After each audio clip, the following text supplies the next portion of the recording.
Thank you so much. Right now, everyone, President Donald Trump is having a working luncheon with the Prime Minister of Japan, all happening right now as we speak. Just a short time ago, the two leaders held a joint news conference where President Trump promised to continue our allegiance to Japan. President Trump also doubling down on his executive order on immigration, saying the reason he won the election was because Americans, we all want to feel safe. I'm Trish Regan. Welcome, everyone, to the Intelligence Report. Here's the president just moments ago speaking about that now infamous Ninth Circuit Court decision. We are going to do whatever is necessary to keep our country safe. Safety is a primary reason. One of the reasons I'm standing here today is the security of our country. The voters felt that I would give it the best security. So we'll be doing something very rapidly having to do with additional security for our country. You'll be seeing that sometime next week. In addition, we will continue to go through the court process, and ultimately, I have no doubt that we'll win that particular case. All right, I want to go right now to our own Blake Berman, who got one of the first questions there. Blake, great to see you. It's great to get one of the first questions there to the president. I just want the viewers to see it, so let's take a pause here and watch Blake. I've learned a lot in the last 2 weeks, and terrorism is a far greater threat than the people of our country understand, but we're going to take care of it. Based off of what you have learned, and now knowing that your executive order is at least temporarily on hold, do you still feel as confident now as you have been at any point that you and the administration will be able to protect the homeland? All right, that was Blake Berman asking one of those first questions. What did he tell you, Blake? Well, Trish, the comment there that I had read came from a speech that he had given earlier this week to law enforcement groups here in Washington, D.C. That comment had kind of caught my eye with the president basically saying, hey, look, I've learned a lot here, and terrorism is a big issue. So that was the reason for asking that question, wanting to know, especially with the extreme vetting order on hold, do you think that you can protect the homeland? And the president looked right at me, and this was the second question basically that he had been asked on this, and said yes, as one might expect. But this was him trying to get his message across that his administration is going to go forward, and they are going to do everything in their power, including moving forward rapidly, was the way he put it, to try to get his executive order, or at least some of what the administration might have coming down the pike, passed. Here was the president's answer to my response a little while ago. Listen. I feel totally confident that we will have tremendous security for the people of the United States. We will be extreme vetting, which is a term that I developed early in my campaign. We will not allow people into our country who are looking to do harm to our people.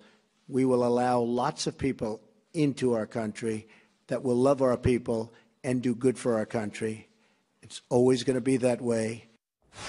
Separately, Trish, I asked the Japanese Prime Minister Shinzo Abe point blank whether he feels that the president withdrawing, or at least having the intention to withdraw from the Trans-Pacific Partnership trade deal is a mistake. Mr. Abe saying he kind of he didn't give really a yes or no on that, just to say, look, there's going to be negotiations going forward. He says his number two will be meeting with the vice president this weekend, and basically said that he is, quote, optimistic results will be seen from the dialogue. A little bit of a punt there, but him laying the ground that they're going to try to get something done as far as trade goes. All right, Blake Berman, thank you so much. Joining me with more analysis, Fox News contributor, Governor Mike Huckabee. Governor, good to have you here. Good to see you in person. You know, it seems to me that, you know, and look, I'm no lawyer, but I'll tell you, I've read this 1952 law. Yeah. And it says whenever the president finds that the entry of aliens or any class of aliens into the United States would be detrimental to the interests of the United States, he may, by proclamation and for such period as he deems necessary, suspend the entry of all aliens or any class of immigrants or non-immigrants, or impose on the entry of aliens any restrictions he may deem to be appropriate. Yet we get the Ninth Circuit saying no way. Well, I think the fact that you're not a lawyer is probably beneficial. I'm not a lawyer either. I've been accused of practicing law without a license. But here's the fact. Most of us are able to take complex things, make them simple. Lawyers take simple things and make them complex. But on this, there's nothing complex about it. The president has the sole authority, not the judicial branch, not even the legislative branch, but the third branch of government, equal to the judicial, not less than. And that's why this is so offensive to me, because the judicial branch is acting as if it can school the president on national security when that is solely the purview of the presidency. And the political decision that was made by the court, and that's what it was a political decision, has no place in the courtroom. They're not to judge policy or politics. The president was elected for two basic things: to put Americans in business by cutting taxes and cutting regulation and bringing jobs, and putting terrorism out of business. He's focused on those two things, and I guess some of the people on the other side can't stand it. Governor, it seems to me that the one thing we need to be able to do is offer people in this country security, safety. That is the number one thing that government is supposed to do. And now you got the Ninth Circuit and a judge in Seattle trying to get in the way of that. Disturbing. Let me share with you. These are members of President Obama's own administration basically saying that these refugees that he wanted to bring here and that they are bringing here right now cannot be vetted. Watch. We're not going to know a whole lot about the individual refugees that come forward from the UN High Commission on Refugees for resettlement and vetting. My concern there is that there are certain gaps that I don't want to talk about publicly in that in the data available to us. Yeah. So, you know, if I'm president, I'm going to walk in and say, okay, there are these gaps. Right. You all admitted it. Let's take a pause here and figure it out. And all the president did, he didn't ban anybody. What he really did was he put a speed bump, not a stop sign. And he said, let's slow this thing down. If you want to come to America, you don't have a right to come to America if you're not an American citizen. So we're going to check you out. And if you don't check out, we don't check you in. What's wrong with that? I don't think Americans generally find anything wrong with that. What they find wrong is a judge sitting out in Washington State who seems to be more interested in protecting the right of a terrorist to get in America than the right of protecting an American to stay safe from a terrorist. Let me share with you some of these numbers. Just in the last week, we have admitted 359 people from Syria. We have admitted 252 from Iraq, 109 from Iran, 130 from Somalia. I mean, we're basically at a level here. If we keep this kind of pace up, we're going to outdo Obama in terms of the refugees that are being brought into this country. And the Washington Times reported today that 77% of the refugees or immigrants who are coming in over the past week are coming from these 7 nations, because it's kind of like, uh-oh, if we're going to go, we better go now while the door is open, thanks to this judge and thanks to the Ninth Circuit, or I'd call them the Ninth Short Circuit, because that's what they are. This is really disturbing. And so the president, I hope, will refile the executive order. He'll say, one judge got it wrong, we'll change the words, but we're going to do it again because we are supposed to do this to protect America. I think you're right, though, when you say it's disturbing, because the idea that this judge is getting in the way of us being able to secure the nation is something that I think is fundamentally flawed. I know I'm going to see you in a little bit, so don't go anywhere. Okay. All right, a major blow to our safety, everyone, a major blow to our country after the Ninth Circuit Court rules against President Trump's temporary travel halt. President Trump quickly firing back, tweeting, "See you in court. The security of our nation is at stake." The very latest on what's next here for this executive order on immigration, I want to go to our own Peter Barnes, who is in Washington. Okay, Peter, where do we go from here? Well, Trish, you just heard the president say in the press conference that he will continue the legal battle, continue to go through the legal process to try to get this executive order moving forward. And he does have several options. One of them is to appeal to the Supreme Court, requesting an emergency order to block the Ninth Circuit's decision so that his executive order could go forward. The administration could also appeal to the Ninth Circuit itself and ask for a larger group of judges to review the decision again. In that instance, a randomly chosen panel of 11 appeals court judges would do that. The administration could also just accept the ruling. It doesn't sound like the president wants to do that, and focus on the fight at the district court, where 2 states are seeking to permanently block the president's order. All this fight yesterday, and the decision yesterday was about a temporary order to block it. But the president, as Governor Huckabee and others have said, could issue a new executive order rewritten to address the appeals court's concerns. Listen. the White House should immediately reissue the executive order, but include in there what the White House had already explained, that it didn't apply to people that already had their green cards. That addresses the issue that the Ninth Circuit raised, that ought to, even for people that don't care about the Constitution like the justices on the Ninth Circuit, that ought to take care of it. Yeah, and for people with green cards, they're called permanent resident aliens who have a right to work here. And the Ninth Circuit said that the executive order did not give them proper due process. So the administration could easily rewrite the executive order to take care of those folks. All right, Trish? Peter Barnes, thank you so much. You know, I keep saying this, it's rather alarming that the Ninth Circuit Court of Appeals is ruling against the president's travel halt. I mean, an executive order that's meant to protect Americans. He has deemed it necessary. It's an order our president certainly has every right to enforce according to the Immigration and National Act of 1952. But we shouldn't be surprised, right? We shouldn't be surprised by any of this, because here you go. Famed economist Thomas Sowell once said, and I quote, "One of these days, the Ninth Circuit Court of Appeals may declare the Constitution unconstitutional," because that's just the kind of court they are. Joining me right now for more analysis on what's next for President Trump's immigration order, Jordan Sekulow from the American Center for Law and Justice. Good to have you here, Jordan.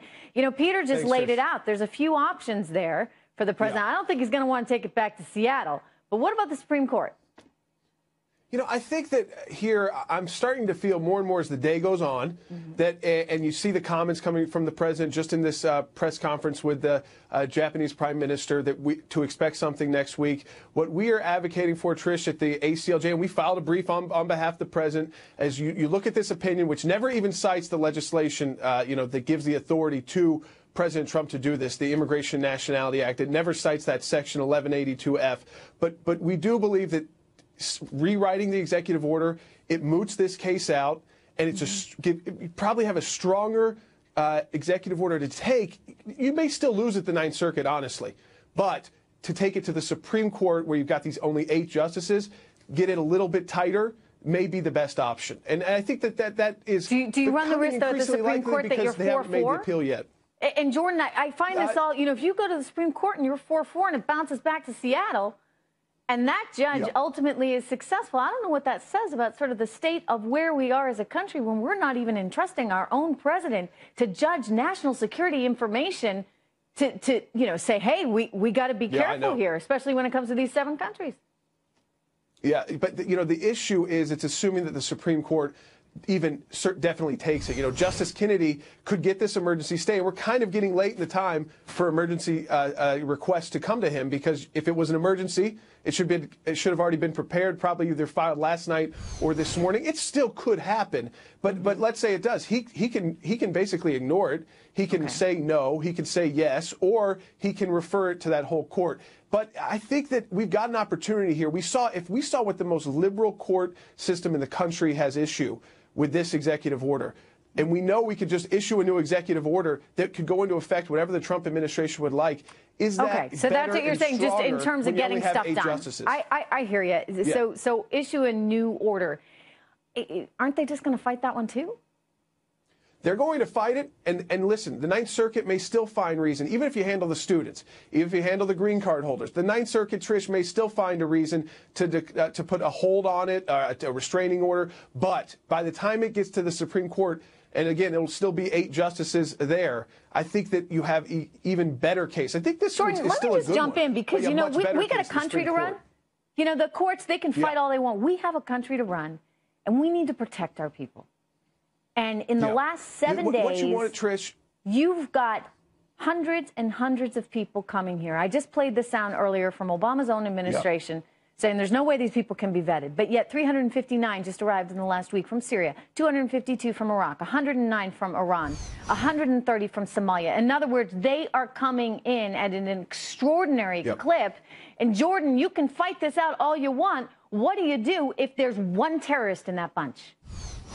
Well, that's the issue here. And, it was unbelievable that the court said there's no evidence of it. First of all, you don't need to show that. The president can make national security decisions without presenting evidence to a bunch of judges to decide if there's enough evidence to ban certain people. That's the president's job, and Congress has given him that authority as well. But we know. I mean, that being said, we do know there is enough evidence to show. I mean, you have only to look at Europe, Paris and Brussels. There you go. And is that really our attitude? We're just going to, you know. Somali refugee, Ohio State University, takes his car, takes a knife. Yeah. Thankfully, didn't kill anyone. But again, and he was neutralized. But it's happened just in this past few months. Jordan, thank you so much. Good to have your perspective. It's right now you can see the Dow up 116 points. We get the Dow, we get the S&P, we get the NASDAQ, all sitting right now at all-time highs. And you know why? There's a very big expectation that we are all going to see a tax cut. Corporations will see a tax cut. Individuals will see a tax cut. And the hope is that will really be a stimulus to the economy. Wall Street's been waiting and waiting and waiting for some kind of tax relief. And the hope is that this year they're going to get it. Certainly that's what the president indicated yesterday. All right, meanwhile, the appeals court ruling is keeping our borders open and putting us certainly at risk, especially since this will only embolden the State Department to admit as many people as possible. You hear me citing these numbers just in the last week alone. Take a look at that map. All the people that we've been bringing in the last 7 days, 74% of these refugees let in since Judge Robart's February 3rd order, they have come from countries that our president warned that government cannot properly vet. In other words, these governments have no idea who's in their country, so they can't share that information with us, and yet somehow we're vetting them? When Obama's own administration said over and over and over again they couldn't be vetted, what has changed? Joining me right now, former President George W. Bush Foreign Policy Advisor, Paul Bonicelli. Paul, good to have you here. You know, look, I said it before, you know, all this legal stuff is going on. In the meantime, if you're the president of the United States, you got a country to run, which means you've got a country that you need to keep safe. How do you deal with this onslaught of refugees coming in from countries that we know harbor terrorists? Well, you're exactly right. You know, the governor earlier said he's not a lawyer, but he commented anyway exactly correctly. And you don't have to be a lawyer to understand it. It is a constitutional fact that the president makes these decisions. It's constitutional. It's statutory. You've mentioned the 1952 Act. And he's got one simple job to do when it comes to immigration, and that's to make sure that no one comes in that we deem unsafe. And he has every right to do what he's done. I do believe he'll prevail in the end. But in the meantime, politics is trumping our national security. That's what this court has been doing. That's what the critics of the president are doing. That's scary. It really is. What does that tell you about where we're heading? Well, I think that we're heading for a very difficult 4 years where the critics of the president, the opponents of the president, whether they're in courts or not, are determined to stop what he's doing. They have already made a priori judgments that he's wrong about what he's doing. His motivations aren't right. We know that we have a circuit court that has talked about the motivations of a president and referred to campaign speeches, which has nothing to do with what he's doing. It had nothing to do with anything Obama did or Carter or anyone else. They're making judgments about national security. And as I said, they're going to win in the end. But in the meantime, we have to put the rights, the so-called rights of possible students or professors from Iran and other countries above the national security of the United States. Yeah, you know what, Paul, though? You talk about the Ninth Circuit, and I want to share with you, Supreme Court admonishes Ninth Circuit, direct quote from 2011, because you know what? The Ninth Circuit, quote, exhibited judicial disregard for, quote, sound and established principles of law. I mean, our own Supreme Court is telling us that the Ninth Circuit doesn't know how to do its job, and yet the Ninth Circuit and a judge in Seattle is getting in the way of the very essence of the presidency. I mean, I keep saying this, that the one thing we need to be able to do is secure our borders and keep our people safe. Absolutely. And this is a judge who can't read as much intelligence as, you know, a captain in the military. It's absurd that he would think that he has the right to do that, the role to do that. You would think, actually, that he would prefer to be judicious and stay away from decisions he can't make and shouldn't make. But I do think this is activism. It is blatantly opposed to the president is what it is. And I'm sorry for that. I would say that if it was a Democrat or Republican, it doesn't matter who it is. It's a very dangerous thing. No, and unfortunately, our legal system has just gotten flooded in recent years with activist judges, and it's just wrong. Their job, their one and only job should be to uphold and interpret the law and yet they're trying to remake the world as they see fit in an image that they want, and this is where you get into all kinds of trouble. Right. Paul, it's good to see you. Thank you for joining me today. Good to see you, Trish. Thanks. All right, protesters shutting down a section of the Los Angeles freeway today. Take a look at these pictures. All over reports of immigration raids. Officials are saying the raids are only routine. They're not any kind of crackdown. But you know what? You get a situation right now in this country where you get all these tensions. They're running super high. According to Pew Research Center, Los Angeles and Orange counties are home to 1 million immigrants living in this country without proper papers. This is more Democratic-controlled cities are declaring themselves safe havens for illegal immigrants. Whatever happened to just going about it legally, right? Attaining U.S. citizenship in the right, proper, legal way.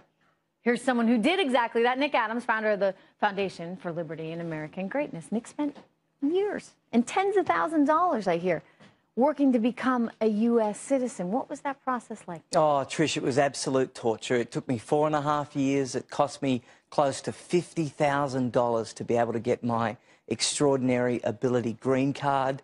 It's a very long process. It's an onerous process. But if you're going to come to the United States, the most important country in the world, the greatest country in the history of the world, Trish, it's really important that you come the right way. And despite the incredible wait time and everything that I had to go through, I'm proud to say that I never, ever once contemplated, even for a fleeting moment, coming to America the wrong way. Think about, you know, you're either, it shouldn't be that hard, right? Like, why is it somehow prejudice or seen as prejudice of us to say, you got to come here legally? I mean, why does the left demonize that in such, I mean, you're either here legally or you're not here legal. I mean, it's illegal. Yeah, that's exactly right. And why would you want people whose first action joining the country is to break the law? That's not the kind of person that you want here in the United States. You want someone who's going to come and contribute. You want someone who's forthright, someone who's honest. You want someone who's coming to join the place and not change it. And I think... But that said, Nick, I mean, we don't make it that easy. To your point, it costs you $50,000, and if you're, a laborer from a country such as many are coming from, you don't have $50,000 hanging around. You probably don't have $500 hanging around. In other words, you can't pay your way in. Maybe you're not literate enough to even fill out all the paperwork, but maybe you're truly a hardworking person that can help make this country better. So how do we develop a system where we're getting the best and the brightest and the ones with the most work ethic, and we're bringing them here, and there's a path for them, and we're keeping the bad guys out? I mean, isn't that what Donald Trump's trying to do? He is. He's just trying to keep the country safe. I don't understand what all the fuss is about. But, Trish, it's really simple. We need to make it really easy for good people to come and impossible for bad people to come. I like that. But unfortunately, that's not the way it works. Right now, it's really hard for the good people to come and really easy for the bad people to come. That's not a good outcome for America. It's not a good outcome for Western civilization. And we've got to demand that people that are going to come to the United States have got to be American. They've got to speak English. They've got to love the country. They can't just be coming here, Trish, for a job. They can't just be coming here for opportunity. There should be something inbuilt that they're coming to America because it's the best. No, there's a cultural buy-in, and we had it in previous generations, and you're not seeing it today, and this is a real problem. Nick, good to have you here. Thank you very much for sharing your story. All right, left, just out of control these days, protesting just about everything, coming out of the White House. Everything and anything. You could say they've taken this just a bit too far, because I want you to see this. Check out this new video. It just came into us. New Education Secretary Betsy DeVos physically blocked from entering a Washington middle school. Do we have it? Can we show everybody? Because, she's blocked from walking in, and you get all these protesters yelling at her, shame. She had to be escorted back to her car. Ms. DeVos was later able to enter the school through a separate door. Joining me right now is the author of GOP GPS, Evan Siegfried, and syndicated radio host Chris Hahn.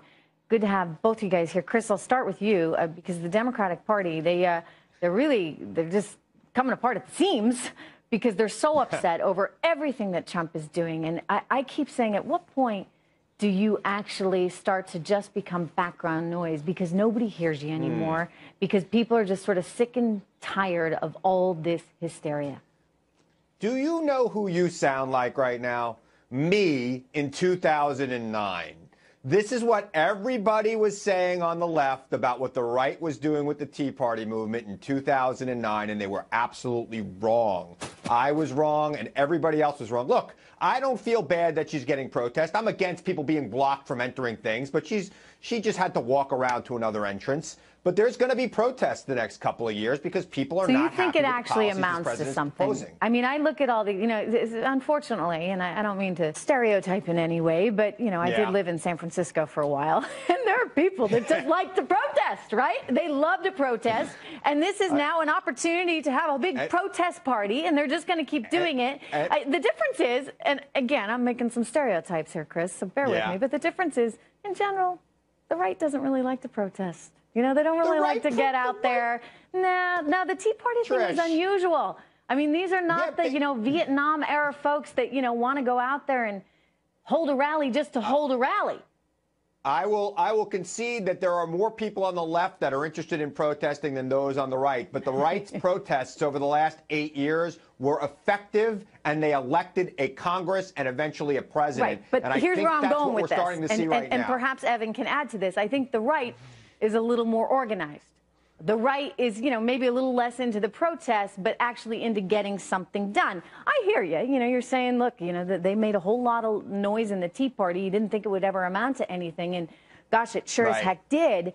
But, I just wonder if there are some distinguishing factors that, sort of underlie these two populations, the left and the right, that might make it harder for those on the left to actually translate this into anything. Yes, the right didn't get outraged at every single thing that President Obama did. They picked their battles. Now, there are some voices on the right who did do that. I could hear my good friend Chris but by the way, laughing. you're right on that, because I remember so many people on the right being like, when President Obama was talking about tax reform, corporate tax reform, and they said, finally, he's talking about something that will be meaningful to this economy. And, they gave credit where credit was due. They were hard on him, and at times too hard, but perhaps not as crazed as what we're seeing right now. Yeah, he was warned, it's Secretary DeVos, yet nonetheless she persisted and found another way in. But when have we ever on the right tried to physically block a woman from going and doing her job? To give you an idea how crazy the left is in these protests, Secretary of Education Arne Duncan, who served under President Obama, actually came out today on Twitter and defended Secretary DeVos and said this was wrong, we should have her going into public schools. But the left went crazy on him on Twitter and said he's betraying the resistance. Why are they so after Betsy? I mean, of all the people you could possibly go after, Chris, why Betsy DeVos? Is it just because the unions are so entrenched in our public school system? Well, look, 99% of Americans either went to public school or currently have a child in public school, and her statements on public schools have been not so good. So I think there's going to be a lot of resistance. Aren't so good. Well, it depends on where you're from. I'm a product of a public school. I did okay. I know Evan probably went to a public school. I don't know about you. I think in you New York did City? as well. But no, I wouldn't go to a public school in New York City because they're falling apart. And when I don't mean to portray your Upper East Side. How dare you accuse me of being from the Upper East Side? No, but you know what? He's absolutely right. It is a travesty. I got little kids right now. We live in New York City. I can't send them to public school, and that's a real shame. That needs to change. And so when you think about some of these communities out there, Betsy DeVos actually could make a difference. She could force schools in the inner city of New York and Chicago and L.A. to actually get their acts together, put a little consumerism into the equation, and enable parents to actually get their kids to a school that's halfway decent. Yeah. What's wrong with that? I don't know that the Secretary of Education could force anyone to do anything. I think she can make some proposals that might be adopted by local school boards and states to try to enhance education. And if she does that and she's successful at that, I think you'll see these protests die. So if you're telling me she has no power, then why is everybody so worked up? Because she's somebody who gets people worked up. Her statements are the most divisive, at least on her topic. Chris, you want to know what gets real people worked up? In New York City in 2013, there was the Rally for Charter Schools. It took over 20,000 students and parents across New York City, most of them African American and Hispanic, to march across the Brooklyn Bridge and say, we want to have our kids not go to failing public schools, but to charter schools and have school choice. That is a real protest. That is what the left should be focusing on. And by all means, they should have that choice. Every parent should have the opportunity to give their child a great education, regardless of how much money you have. Evan, Chris, thank you so much. All right, left freaking out. It's kind of a regular course of action these days, right? At this point, though, they're crying about a conflict of interest over a recent tweet from President Trump about his daughter, in which the president said, and I quote, "Ivanka has been treated so unfairly by Nordstrom. She is a great person, always pushing me to do the right thing." Now, this was in response to the company dropping Ivanka's clothing line. Well, not only is this not the earth-shattering situation the left wants it to be, it's also not alone in history. I want to point out, way back in 1950, President Harry Truman wrote to the editor of the Washington Post after one of its critics didn't like his daughter's singing, complained that she sang flat, couldn't sing on tune, etc. And he wrote in this letter, "It seems to me that you are a frustrated old man who wishes he could have been successful. When you write such poppycock, as you did in the back section of the paper you work for, it shows conclusively you're off the beam. Someday I hope to meet you. When that happens, you'll need a new nose, a lot of beefsteak for black eyes, and perhaps a shorter blow." I guess meaning he's heading straight to HE-double-L. I mean, no matter what you think of the president right here, you know, I'm a parent. A parent is a parent. Father's a father, and mother's a mother. I got another father right here with me, Governor Mike Huckabee, who agrees with that, right? I mean, Absolutely. there's, you know, if someone went after your daughter, or in a way that you perceived as was going after her, you'd fight back too. Oh, heavens, yes. You know, I think it's one of the natural instincts of a parent is to fight for your children. And I think fathers especially feel that for their daughters. You know, you feel like your sons can fight for themselves, but you feel like your daughter is special. You're going to protect her. Nobody ever is going to say something to her. That's that father-daughter thing, right? There is something special mothers and about sons, that. No, too, to a certain extent. And you know, when I read this wonderful thing of Harry Truman, I'm thinking, thank God he didn't have a Twitter account. Can you imagine Harry Truman? This is, by the way, I'm like, this is, you know, he was worse than Trump here. I mean, he really lashed out. With the kind of pizzazz that I think has only been reserved in modern times or in recent days. But I think people love the candor, the honesty, the earthiness, the raw emotion that they know exists in themselves. And when they see it, whether it's in Donald Trump or Harry Truman for that matter, it's kind of like, yeah, there's a real person, somebody who hasn't been so carefully packaged and filtered and whitewashed over and painted over so that he looks like he's something that he isn't. That's what I think people like about Donald Trump. Responding to, you know, someone was saying to me the other day, though, but this is just wrong. You know, he shouldn't be using the Twitter account. And by the way, I think he had POTUS retweet it. Yeah. They shouldn't be using the White House Twitter account. And I said, wait a second. Yeah. He's trying to protect his daughter. Like, well, you know, I get it. You know, you hold this office and it comes with a certain, you know, you got to act a certain way. But when you feel like you're trying to protect a family member, you know, well, come after me. Blow it off. Come after my daughter. Knuckle sandwich time, you know. Ouch. Yeah, a lot. It's going to put Subway out of business. We're talking sandwiches coming at you. I just think that's an instinct, and frankly, I think it's a good instinct to say, don't mess with my children. He didn't even say anything that bad. I mean, he said, you know, look, they didn't treat her right. Yeah. And she's a great girl, and she's, you know, been so wonderful to me. You saw the tweet. I mean, it wasn't like he was saying, do not ever shop at Nordstrom's again. If that's the worst thing they can come up with on Donald Trump is that he loves and protects his daughter, good luck taking him apart, because most Americans can relate, identify, appreciate, and approve of a father saying something to defend his daughter when he thinks she's been treated unfairly. Now, what did Nordstrom just make a business decision, not a political one? I have no idea. But I know this, if somebody had done that to my daughter, to me, it would have been political, and I would have been ticked off. And I would have expected the same from my dad. Thank you so much, Governor Huckabee. Good to see you. Great to see you. Right, we're going to take a quick break. I'll be right back. All right, take a look at this market. We've got stocks in record territory today, off the highs of the session, but wow, up 96 points. They're heading into the weekend after closing at record highs just yesterday. So a lot of momentum here. And you know why? It's all because President Donald Trump said he would make a major tax announcement in the next few weeks. Watch. Lowering the overall tax burden on American business is big league. That's coming along very well. We're way ahead of schedule, I believe, and we're going to be announcing something, I would say, over the next 2 or 3 weeks that will be phenomenal in terms of tax. Phenomenal, okay? And you know what? The market really likes that. They're getting excited. That's why you saw the big rally yesterday. That's why you're seeing the big rally today. The White House and Republicans in Congress, they've been talking about tax reform for like ever, right? They've wanted to get some kind of corporate tax through. Now it looks like there's a real shot of actually getting a corporate tax and an individual tax. However, there's also this controversial border tax proposal out there as well. We want to get to all of it with economist Brian Bremberg and Fox News contributor Steve Cortes. Good to see both you guys.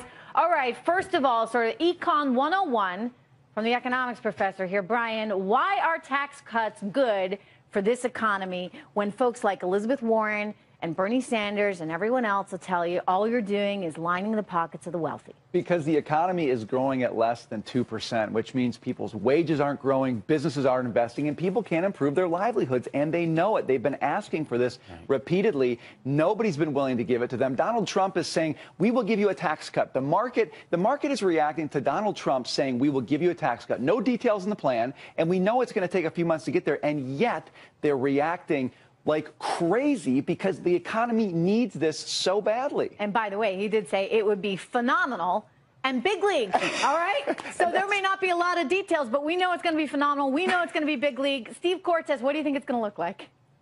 You know, listen, it is going to be phenomenal, and Brian's exactly right. We need it so badly in this country. Sadly, we've almost become accustomed to slow growth, but America's too great a country for that, to accept the mediocrity that we've endured over the last decade plus, and for workers not having a pay raise yet, the average American worker yet in this century. It's 2017. That has to change. How is it going to change? To answer your question specifically, it's going to be a combination of individual tax reform and simplification and corporate tax reform. And on the corporate side, this is what I'm actually most enthused about. I think we're going to see literally just a torrent of capital from around the world pour into the United States. A lot of it profits that are essentially trapped because of our tax policy overseas that are going to be repatriated. They're going to be invested in American businesses and American jobs. I have to tell you, the American economy has been like a car that is driving with the parking brake on because of our tax policy. We take that parking brake off, and it's going to take off like a Maserati. I like that analogy.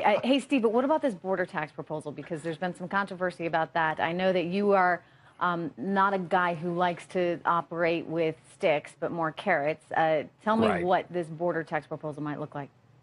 No, you're exactly right. I'm more focused on making America such a phenomenal place to do business that businesses don't want to do business elsewhere or don't want to manufacture elsewhere. The border tax, I'm skeptical on, to be honest. And we'll see what the details come out with. But this is one of the rare areas where I may disagree with the White House. I'm just too worried that a border tax becomes a tax essentially on the American consumer, particularly working class people who really can't afford any new taxes at this point. Now, I do think it's important, and I would agree with a lot of the Republicans in Congress, I think it's important as a weapon in terms of trade negotiations, because I do think we have a lot of very unfair trade deals right now, and I think Trump was exactly right about that during the campaign. Can all that get reversed, Brian? I mean, do you think that there's a real shot we could start to see a more fair trade situation sometime in the next couple of years? You know, we talk so much about a fair trade situation, leveling the playing field, but really, Trish, I think that the solution starts here. The solution starts with tax reform here, regulatory reform here. If we fix those things, the U.S. economy can compete, and we don't have to worry about these. By the way, we're a very big we're economy. Productive. We have great workers. I mean, Steve's right when he talks about the parking brake. Let's take the parking brake off. These issues with NAFTA, TPP, I think those really recede to the background when you let the American worker do what he and she are capable of doing. We haven't done that for a long time. Give money back to the people who are actually earning it and the corporations that are earning it in the first place. Let them decide how to spend it. Thanks so much. Good to see you guys. We're taking a quick break. I'll see you back here in 2 minutes. All right, tonight, everyone, I'm going to be co-hosting Wall Street Week with my friend Gary Kaminsky. Make sure you tune in at 8 p.m. Eastern. We're going to be interviewing former Barclays CEO Bob Diamond and former Reagan OMB Director David Stockman. Both of them have a lot of thoughts on those potential tax cuts we'll see from Donald Trump, so do not miss it. In the meantime, Liz has you covered, and I'll see you at 6 p.m. on Special Report tonight. Hey, Liz.